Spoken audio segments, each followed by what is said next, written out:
Hello everyone, welcome back to Katawa Shoujo. In the last episode, we met two classmates while going to the library. In today's episode, we'll start off where we left off, which was going back from our dorm.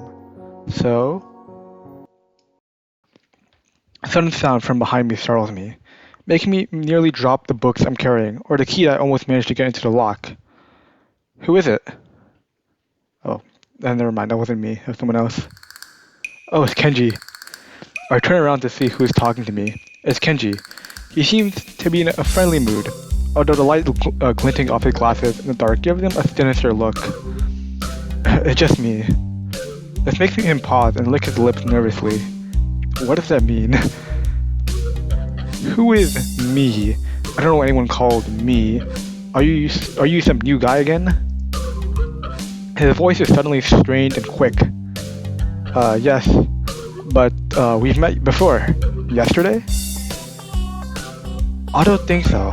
I would remember someone who I met only yesterday. When was that? What day is it today? I tried to ignore him. Is he joking or what? Prove that we've met before.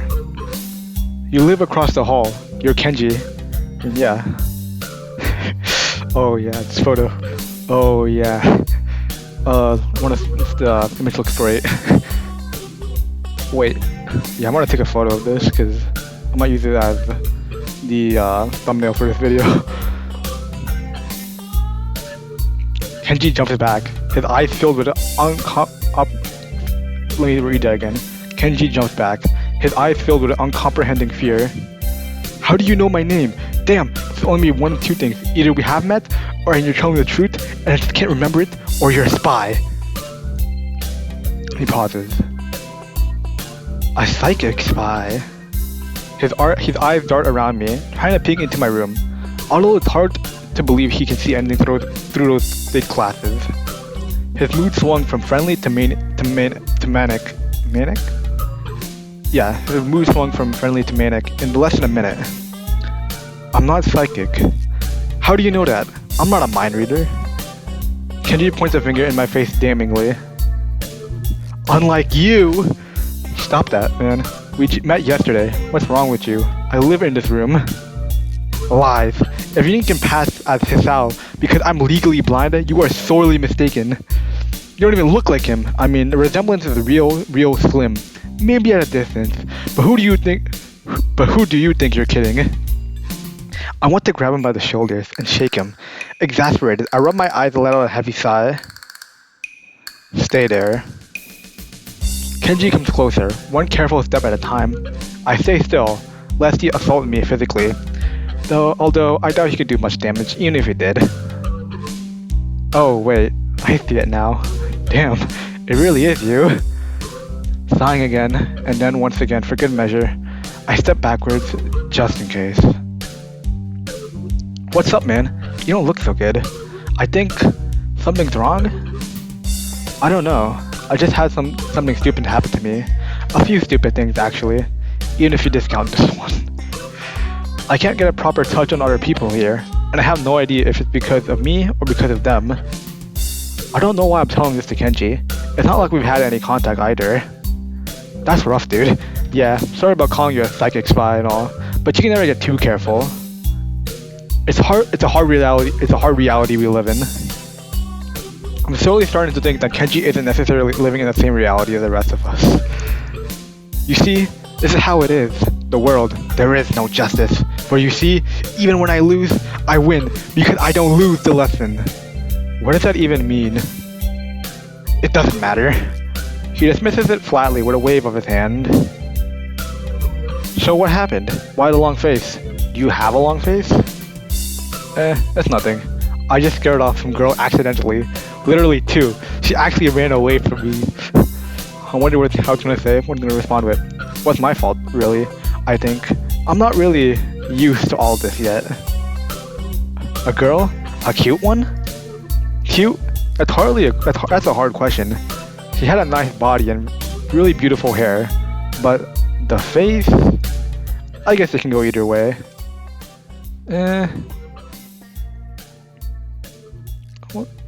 Let's be nice. Yeah, cute, I guess. Knew it! There are a lot of cute girls here.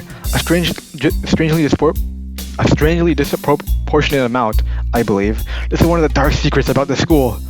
I tried to warn you, man, but you didn't listen. You didn't even warn us about anything. Exactly. I don't remember any such warning. Dark secrets? Yes, dark secrets. Extremely dark. Like a black hole.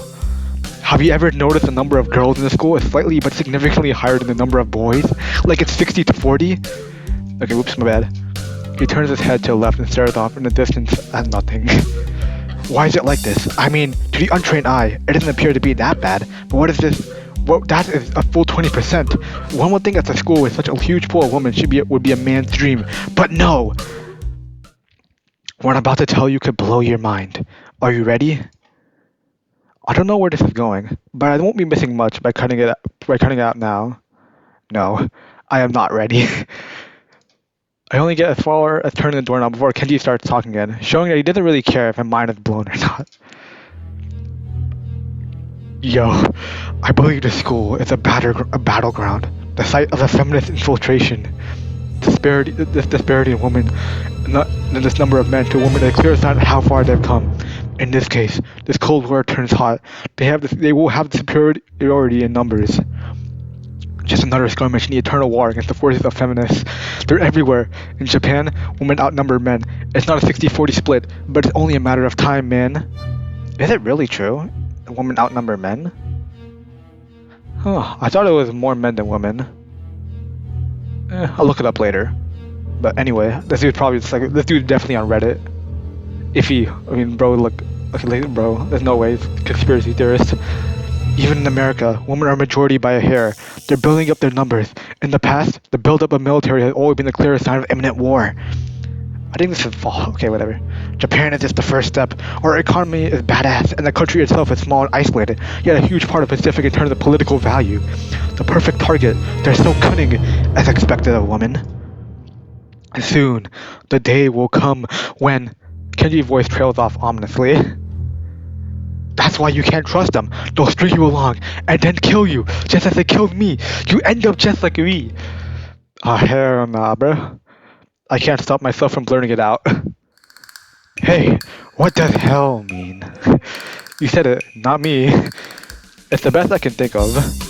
So, you're not supposed to say something like that? Damn, so rude. Where was I? Oh yeah, vast feminist conspiracy. I can't believe... When I woke up today and I started recording, this was not on my radar. This was not what I was going to think was going to happen next. Stop it! Stop! I lost you... Okay, stop it! Stop it! I lost you the way back there somewhere. Somewhere around the feminist infiltration. Too hard to follow? That's cool. I have some graphs and stuff in my room. And puppets. You like puppets? No puppets. Actually, let me try that again. No puppets. You don't like puppets? Okay. Graphs are still cool. Right? He speaks energetically, responding almost before I'm done talking, moving his hands in an animated way as he continues to rant on. This is too strange. I had him pegged as relatively normal, but it's clear that I was wrong. Something on your mind, dude? Just thinking about what it's like to be the last sane man in an insane world. Kenji frowns, looking deeply upset. You mean that you? That can't be, because I'm the last sane man in an insane world. That is my dream. You can't just steal a man's dream. What the hell? There can't be two last sane men. It would invalidate the whole last part. And that part is kinda important. There could only be one. In that foreign movie where there could only be one, and in the end there could only be one dude left, because that was the point. I've never seen anyone talk so heatedly and so defensively about absolutely nothing before. Anyway, if you wait here, I can get my graph. I have a list of other dark and complex conspiracies in the school holds. No, that the school holds. As tangled as... Quick, finish my analogy for me. Be a pal. I'm going to bed now. It's extremely late. That doesn't sound like an analogy, but whatever. I like you. You seem like a cool dude.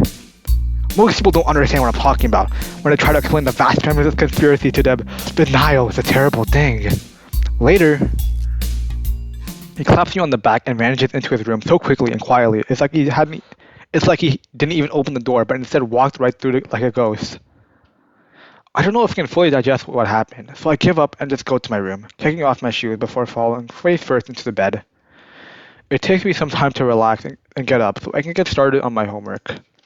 It's because the sheets are cool and comforting against my cheeks, and it feels so good just lying there with my eyes closed.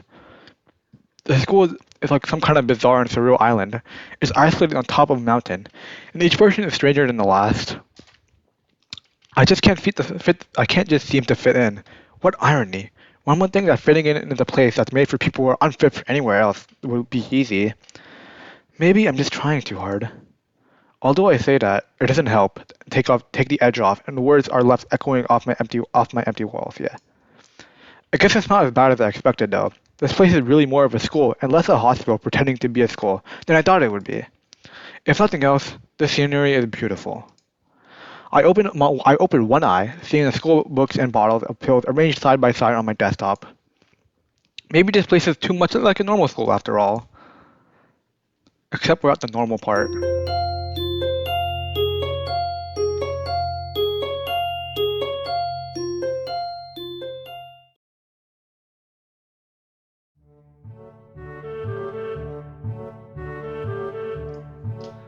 I feel very tired this morning, probably because yesterday itself was a very tiring day. On top of that, I woke up far earlier than necessary.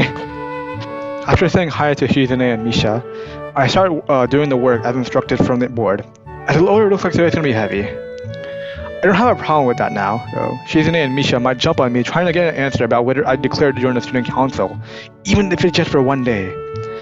I wouldn't put it past them to try. I don't have an answer for them if they do. So this situation is convenient for me.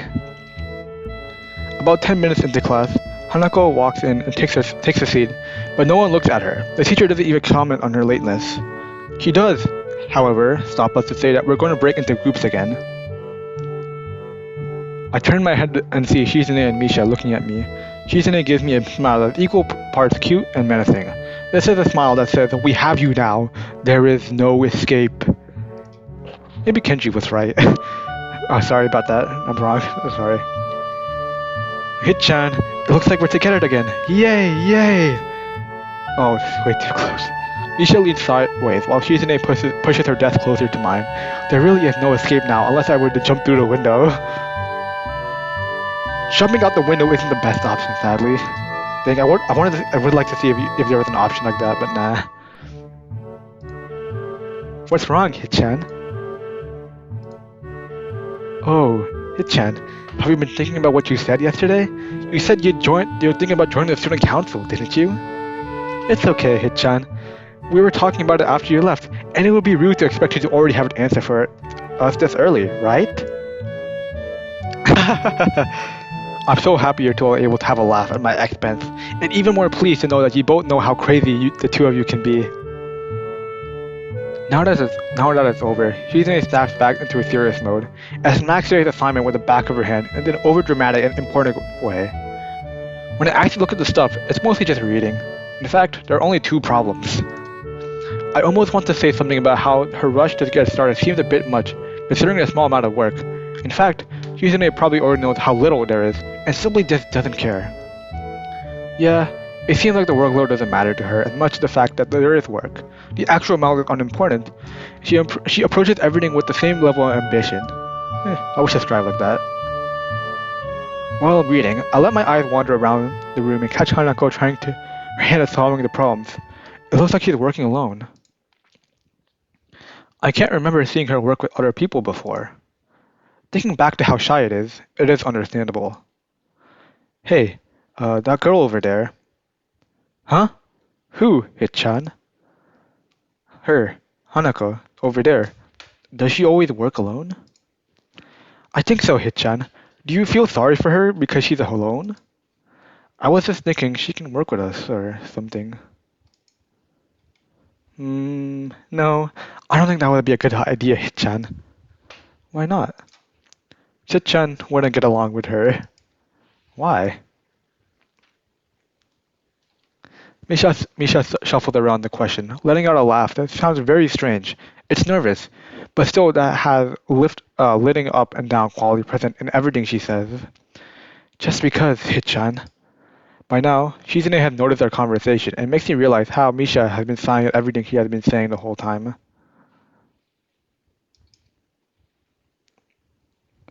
What? Hichan? The friend of my enemy is my enemy? That sounds so harsh. I'm not gonna say that. Well, you just said that. You said it anyway. I know, Hichan. It's fine if you overhear. I wonder if Misha's way of keeping things fair, since without her, I wouldn't be able to understand the things Shizune is trying to say, and vice versa. Is it is that also why the signs oh sorry. Is that also why she signs all the time? So there's never a conversation Shizune will be left out of? Anyways, we should start on our problem now, Hichan. We finished with time to spare, and decided to ask if there are any alternatives to the cafeteria. And frankly, the food so far has been subpar. Hey, school food cafeteria is not that great. This sends Shizune and Misha arguing among themselves about their favorite restaurants. All of them are downtown, so I don't think we'll have time to go all the way there. And what about the bill? Damn, you live like near restaurants? Honestly, like remember when I was in school, like we could go to like I know like across our school there are restaurants, but we can never go outside the building. Like we would never be allowed to go outside, so we couldn't even order food. We couldn't even order food from like restaurants. We couldn't do it from the front desk. Really, we had to kind of go around this like roundabout way to the back of the school. It was always like really weird. Anyways, already arguing just for the fun of it? Maybe. They seem so distracted by it that they don't even notice the start of the actual lunch break. I look over my shoulder towards the back of the classroom. She seems to be studying her notes from the previous class. It's an odd sight. Everyone else in the class is busying themselves with the lunch break. Socializing, gossiping, rearranging desks. The one with actual box lunches mixed in and chattering like everyone else was only interrupted by short bouts of eating. But when I watch Hanako, it feels like I'm the only one who can see her, almost as if she was invisible, sort of hiding in plain sight. Is she being bullied? Is she isolating herself from the rest of the class on her own accord? I see her look over her shoulder towards the classroom's rear door. Come to think of it, she hasn't turned a page since I started watching her. I guess she's waiting for someone. What to do?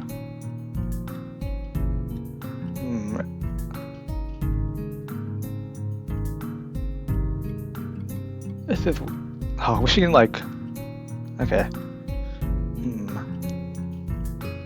I guess it is nice to talk to people. I guess it should be nice, but this kind of isolated. Read my book. You know what? Let's go for the top option. Yeah, we'll just do the top option for now. Maybe another playthrough we can just do a different one. We could do a different selection. Misha and Shizune are still arguing about their choice for a lunch place, whatever. Incomprehensible for a pair of high school students who have to take a taxi at least to make it downtown and back in time. Haven't you finished already? Oh, sorry, Hichan. Were you waiting for us? You don't have any plans? What do you mean plans? For lunch?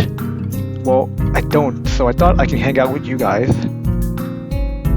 Misha smiled victoriously at my lack of plans and excitedly translated my response to Shizune. If you don't have anything specific planned out, do you want to eat lunch with me and Hichan? We're going to the town for lunch though. Don't worry, Hichan, it's not that far. Sure, I'll come with you. And with that, we leave the classroom. Just around the corner of the hallway, something hits me in the chest with the force of a runaway train. Ouch.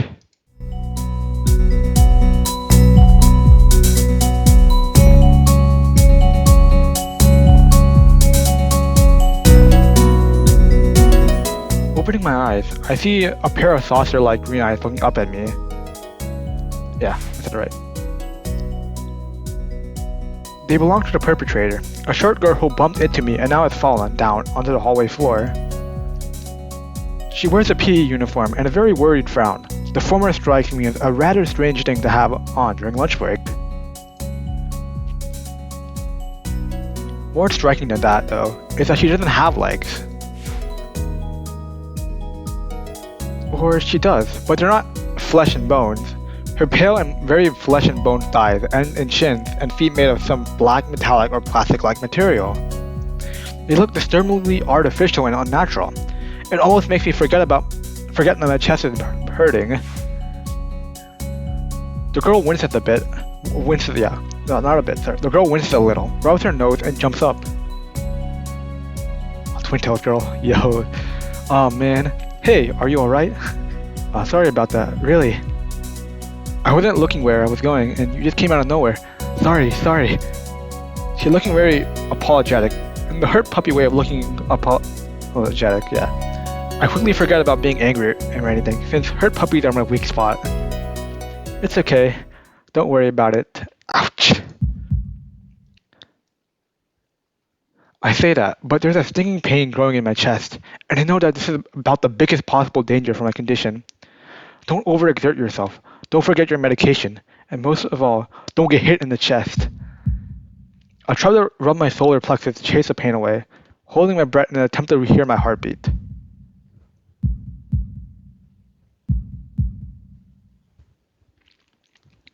It seems normal. Hey. I don't really have a voice for her, actually. Hey, should I get a nurse? The worried, high-pitched voice of a girl snaps me out of it. Oh, this is annoying. I don't have that voice.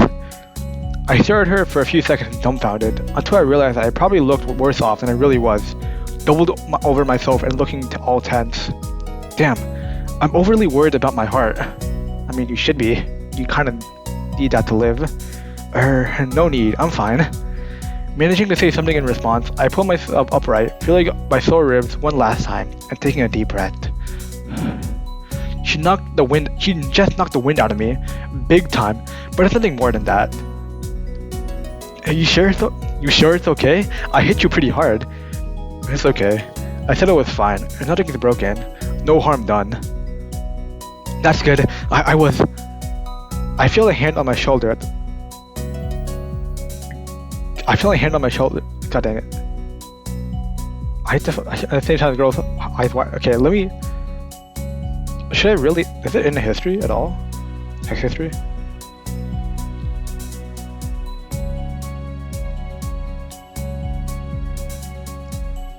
Yeah, okay, let's see the text history. I feel a hand on my shoulder at the same time the girl's eyes widen more, and whatever she was about to say gets interrupted by a very horrified eep. Okay. I don't have time to look behind me because Shizune is always shoving me aside and stomping over to the girl, signing furiously at her. Miss Ibaraki, I saw that. Running in the halls is strictly forbidden.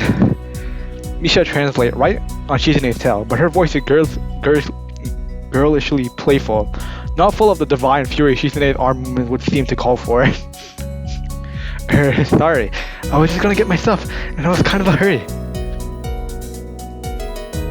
You've been told this 1,000 times before. Your reckless behavior endangers other students, and even worse, it's explicitly against the school regulations. The girl blushes and starts to fidget nervously, like a little child caught misbehaving. It's so cute, I find myself smiling. I know that. I was just.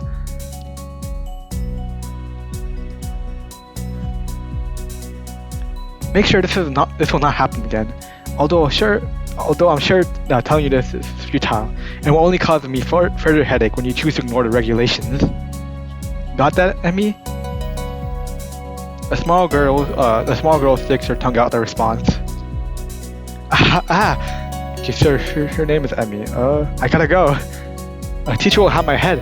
I promised to help with the printouts, but I went running instead. Sorry, but I gotta change myself. I gotta change everything.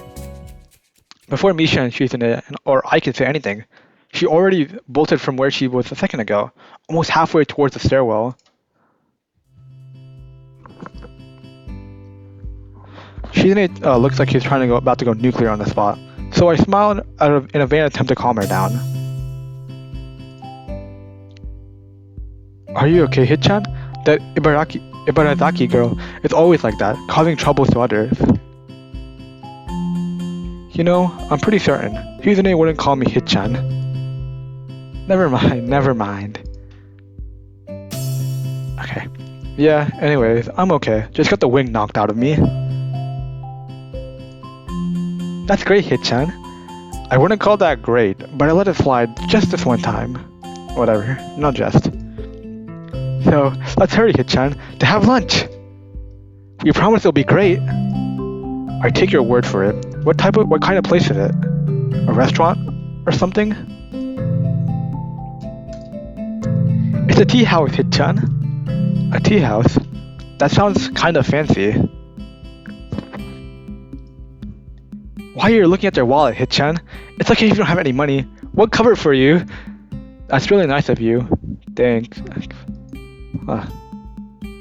Man, okay. It's okay, Hit-chan. After all, we're friends, right, Hit-chan? It's only been 3 days. Are we really that friends quickly? Hey, sometimes that's how it goes.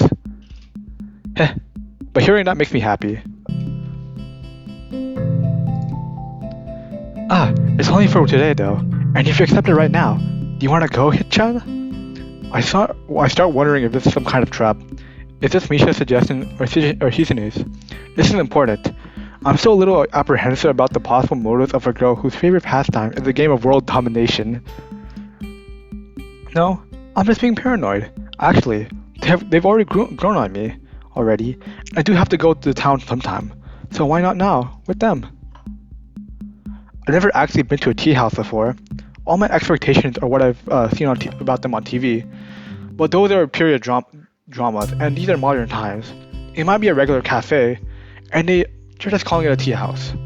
Either way, I'm curious about that too, so there's another reason for me to join them. I've never actually been to a tea house before either. Like, I've never actually been to a tea house. Or even a cafe. No, I've definitely been to a cafe, but like, yeah, I've never really... I don't really go to cafes often. I really go rarely, because I never drink coffee. That's like a rare it's a once in a lifetime thing. So, sure. That's great, Hit-chan. That's great! Yay! Misha hops up and down briefly to show how happy she is, which causes a few heads to turn towards us. Shizune opts for a polite, tiny clap that lasts for all of 2 seconds before she goes back to looking stoic as usual. Would it kill you to be a little happier, Shizune? Oh, I wasn't aware that Hit-chan was the king. Shizune punches her glasses up as Misha delivers her message totally without sarcasm. I guess it would sting more if she could actually say what the intent Shizune meant behind it. So for once, I'm happy to have Misha at the barrier between us. I'm not telling you to jump for joy because I'm having lunch with you. I'm not that arrogant. She seems to accept this, and we head for town with Shizune leading the way. Okay, I'm gonna end today's episode here. Today, we kind of met. I think we kind of learned a little about Kenji, which maybe we shouldn't have learned about. We met a new character in terms of Emi, who looks to be a very energetic girl. In the next episode, we will be going to the tea house for lunch. Hope to see you all then. See you next time. Goodbye.